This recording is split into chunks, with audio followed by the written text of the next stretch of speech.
ভোটের মুখে রামনবমীর মিছিল ঘিরে অশান্তির কোনো ঘটনা ঘটেনি, তবে রাজনীতির হাওয়া গরম।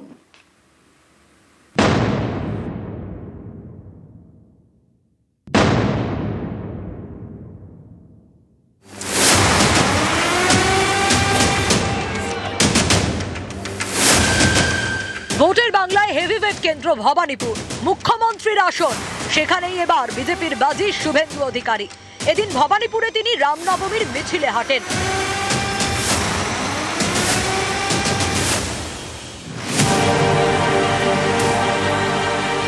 মিছিল থেকেই শুভেন্দুর চড়া সুর।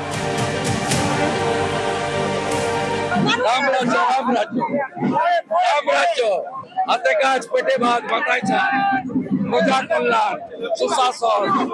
আজকে কি প্রার্থনা করলেন না? ভগবান রামচন্দ্র যেভাবে রাজ্য চালিয়েছেন, মানুষ সেইভাবে পশ্চিমবঙ্গ চাইছেন। বিরোধী যারা, তারা এবছর বিনাশ হবে। বেলেঘাটার তৃণমূল প্রার্থী কুণাল ঘোষ, এদিন তিনি রামনবমীর মিছিলে হাঁটেন। জোড়াসাঁকোর প্রার্থী বিজয় উপাধ্যায়, আমি লাগোয়া বেলেঘাটার প্রার্থী। ফলে আমরা সবাই মিলে, সঞ্জয় দা সিনিয়র লোক আছেন, কিন্তু মজিদরা এই সুন্দরভাবে এইটা যে ঈদের দিন আমরা গেছি, রামনবমীতে ওরা শোভাযাত্রা অর্গানাইজ করে দিয়েছে। আসানসোল দক্ষিণের বিজেপি প্রার্থী অগ্নিমিত্রা পল, তিনিও রামনবমীর মিছিলে। মিছিল থেকেই জনসংযোগ।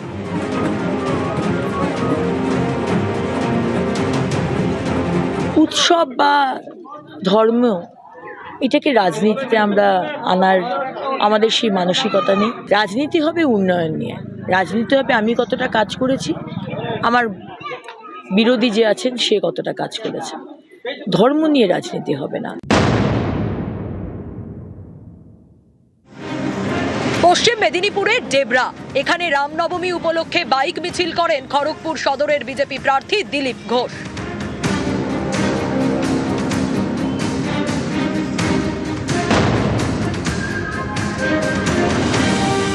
কামারহাটির তৃণমূল প্রার্থী মদন মিত্র, এদিন তিনি ঐশ্বরীপুর মন্দিরে পুজো দেন।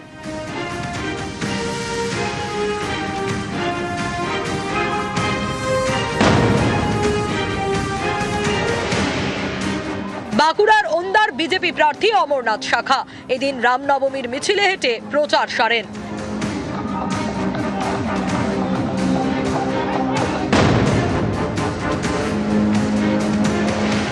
ইসলামপুরের তৃণমূল প্রার্থী কানাইয়ালাল আগারওয়াল, এদিন রামনবমীর মিছিলে যোগ দেন।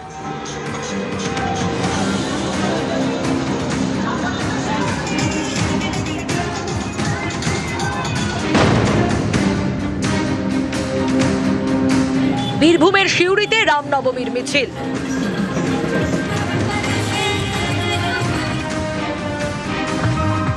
এই মিছিলে ছিলেন সিউড়ির বিজেপি প্রার্থী জগন্নাথ চট্টোপাধ্যায়।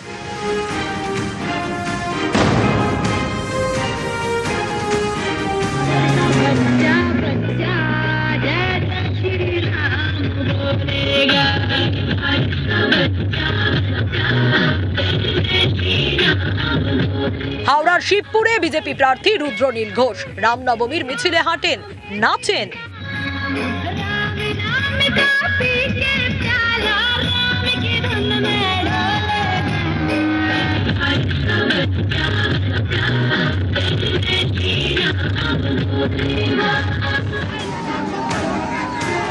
এদিন নিউ টাউনে রামনবমীর মিছিলে উত্তেজনা ছড়ায়।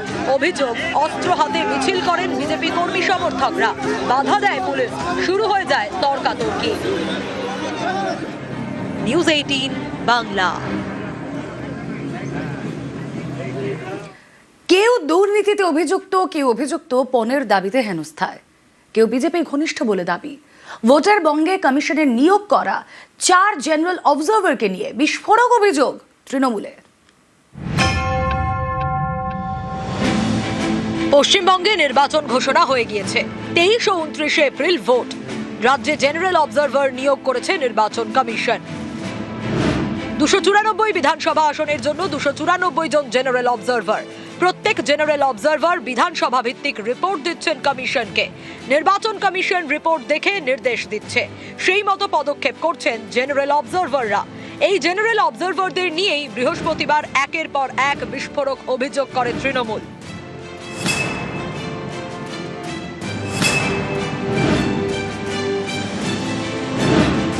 ধীরজ কুমার মালদার গাজলের জেনারেল অবজারভার। তৃণমূলের দাবি, মহারাষ্ট্রের হেলথ কমিশনার থাকাকালীন 8,000 কোটি টাকার অ্যাম্বুলেন্স টেন্ডার দুর্নীতিতে অভিযুক্ত এই ধীরজ কুমার। বিরোধীরা বলেছিলেন যে লোকাল লিডারের আত্মীয়কে বেনিফিট করার জন্য এই টেন্ডারটা ডাকা হয়েছে।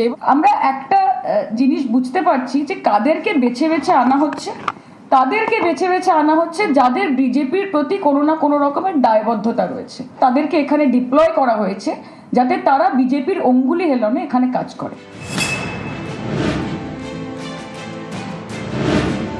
অজয় কেতসরিয়া বনগা দক্ষিণের জেনারেল অবজারভার। তৃণমূলের দাবি, মধ্যপ্রদেশের সাতনার কালেক্টর থাকাকালীন প্রায় 40 একর সরকারি জমিকে ব্যক্তিগত জমিতে পরিবর্তন করানোর অভিযোগ ওঠে তাঁর বিরুদ্ধে। রেওয়া কমিশনারের রিপোর্টে তিনি দোষী সাব্যস্ত হন। তারপরেও মধ্যপ্রদেশের বিজেপি সরকার তাকে ক্লিন চিট দেয় বলে দাবি। ছবিটা আপনারা দেখুন,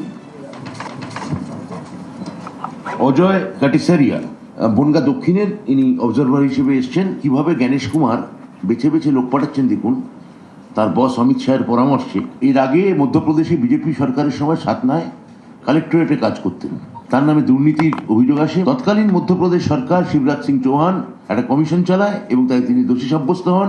2025 সালে 7ই নভেম্বর গভর্নমেন্ট চেঞ্জ হয়ে যায়। তার পরবর্তী যে বিজেপি সরকার আসে তারা আবার একটা কমিশন বসিয়ে তাকে ক্লিন চিট দেন। তার মানে এক বিজেপি সরকার তাকে দুর্নীতির জন্য অভিযোগ করছে, আরেক বিজেপি সরকার তাকে দুর্নীতির জন্য ছাড় দিচ্ছে। এই লক্ষ্যে আমাদের বনগা দক্ষিণে শ্রী জ্ঞানেশ কুমার, জ্ঞানের ঈশ্বর, আমাদের অজ্ঞান করার জন্য একে পাঠিয়েছেন।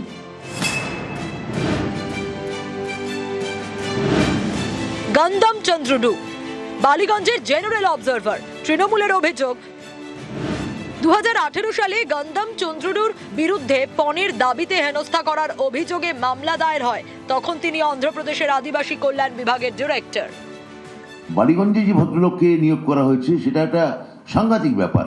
গন্ধম চন্দ্রডু ফৌজদারি মামলা, পণ লেনদেন, ডাউরি, হ্যারাসমেন্ট অন্ধ্রপ্রদেশে করেছেন। আদিবাসী সম্প্রদায়ের সঙ্গে বিশ্বাসঘাতকতা করেছেন।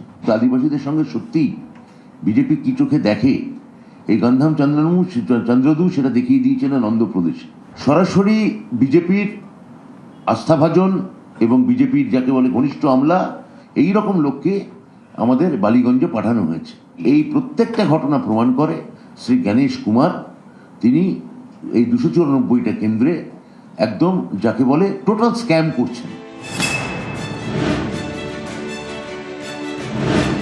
অরিন্দম ডাকুয়া উত্তর 24 পরগনার মধ্যম গ্রামের জেনারেল অবজারভারের দায়িত্বে। তৃণমূলের দাবি, তিনি ওড়িশার মুখ্যমন্ত্রীর ব্যক্তিগত সচিব ছিলেন। ওড়িশার বিজেপি সরকারের মুখ্যমন্ত্রীর অফিসের গুরুত্বপূর্ণ পদেও ছিলেন।